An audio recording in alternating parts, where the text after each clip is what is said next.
Bene data bakundwa b'umwami Yesu Kristo, mwese abakurikira izi nyigisho tubahaye ikaze mu biganiro bya Saveur Divine. Ibi biganiro mu bitegurirwa n'abavugabutumwa bwiza batandukanye, akaba ari umuhamagaro ugendera ku ijambo ry'Imana byanditse mu gitabo cy'ubutumwa bwiza uko bwanditswe na Matayo ibice 24 umurongo wa 14. Kandi ubutumwa bwiza bw'ubwami buzigishwa mu isi yose ngo bube ubuhamya bwo guhamiriza amahanga yose, nibwo imperuka izahera ko ize. Ibi biganiro mu bikurikira ku channel ya YouTube yitwa Saveur Divine. Tubifurije kugubwa neza. Imana Data ari nayo So ibaha umugisha.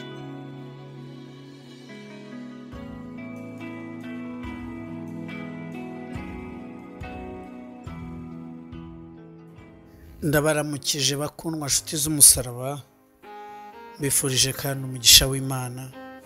Ni mwene So Mutuyemungu Jean Pierre baramutsa, bifurije kugubwa neza muri Kristo Yesu. Imana iguhe umugisha. Shimiye bene data bambanjirije muri iki cyumweru ngo dukomeze kuganira ijambo ry'Imana, dukomeze gufashwa twivomera amazi azaba ahagije mu gihe cyo kugotwa. Kandi intego yo kukugezaho ijambo ry'Imana si ukugira ngo ribike mu mutwe gusa, ahubwo ntiribe mu mutwe, ahubwo rijye mu mutima, rihinduke ubuzima.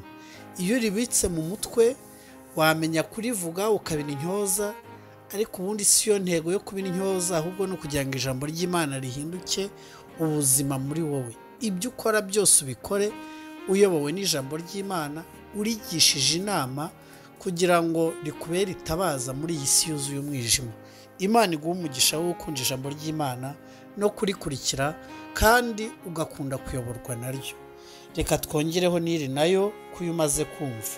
Dusome mu byakozwe n'intumwa igice ni icya 8, dusome ijambo ry'Imana duhereye ku murongo waho wa 4. Haranditse ngo Filipo ajya i Samariya, nuko abatatanye bajya hose bamamaza ijambo ry'Imana. Filipo aramanuka ajya mu mudugudu w'i Samariya ababwiriza ibya Kristo. Abaho benshi baraterana bumva ibyo Filipo avuga n'umutima uhuye, bamwitayeho.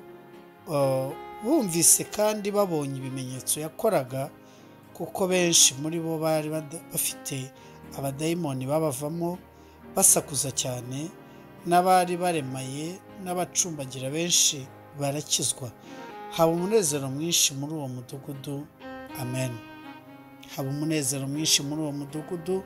Imana ihabwa icyubahiro.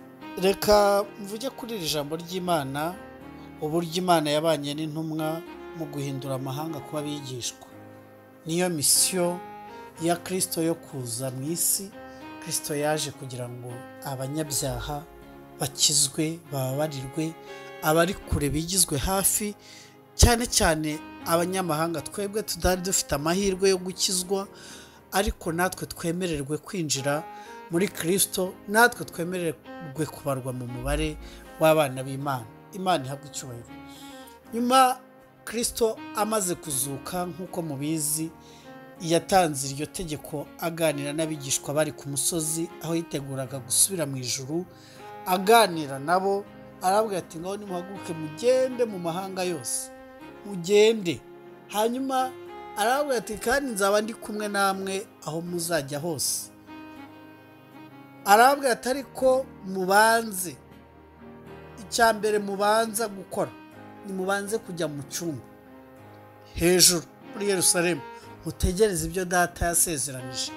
Icyo gihe Umwuka Wera nabamanukira, nibwo muzaba abagabo bo kumpamya, uhereye i Yerusalemu, i Yudaya, i Samariya, no kugera ku mpera y'isi yose. Urumva ko Kristo umugambi wari kugira ngo ubutumwa buhaguruke buve muri Yerusalemu. Amaze rero kubuzuza Umwuka Wera, igihe bari bateranye, dukunda kubiganira muri Pentecote, amaze kubuzuza Umwuka Wera bararyoherwa bose, bigumira i Yerusalemu, bagira ububyutse.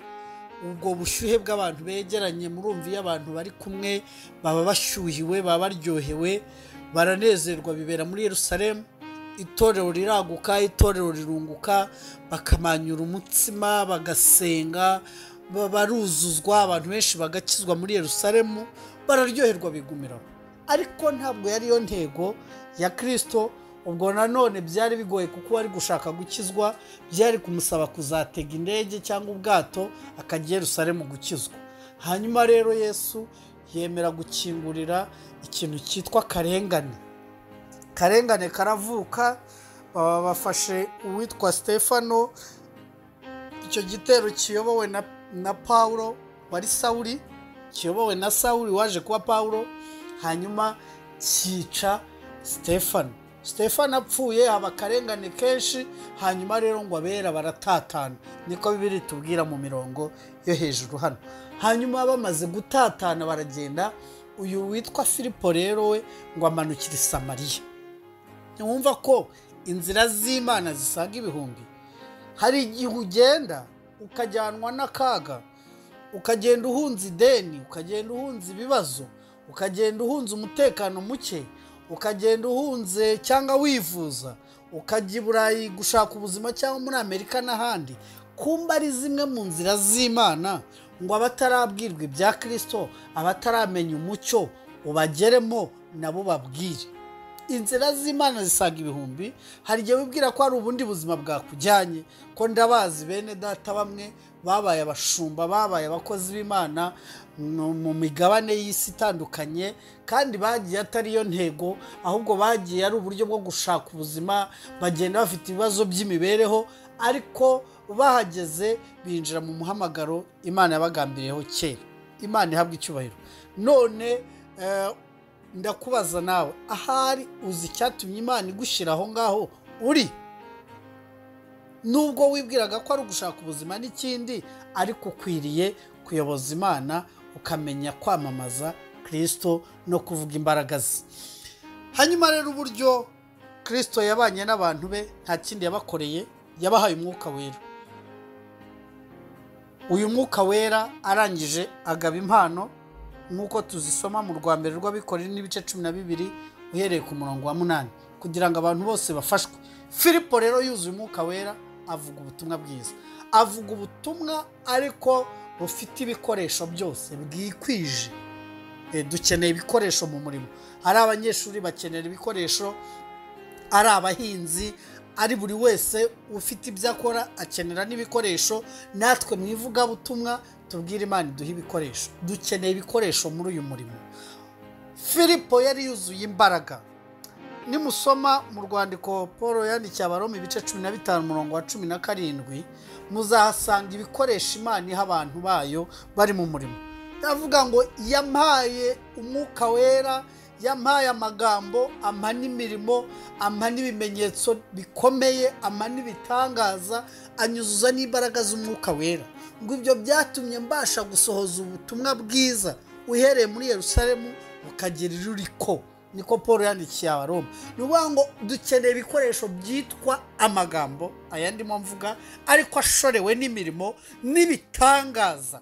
Filipo ngo ageze Samariya yaravuze, avuga Yesu, ariko avuga Yesu ujyana n'imirimo, ujyana n'ibitangaza. Hanyuma abarwayi barakira, abadayimoni bava mu bantu, ibirema birakira, abaguye barabyuka, abapfuye barazuka. Hanyuma ngo izina rya Yesu rihabwa icyubahiro, abantu barizera.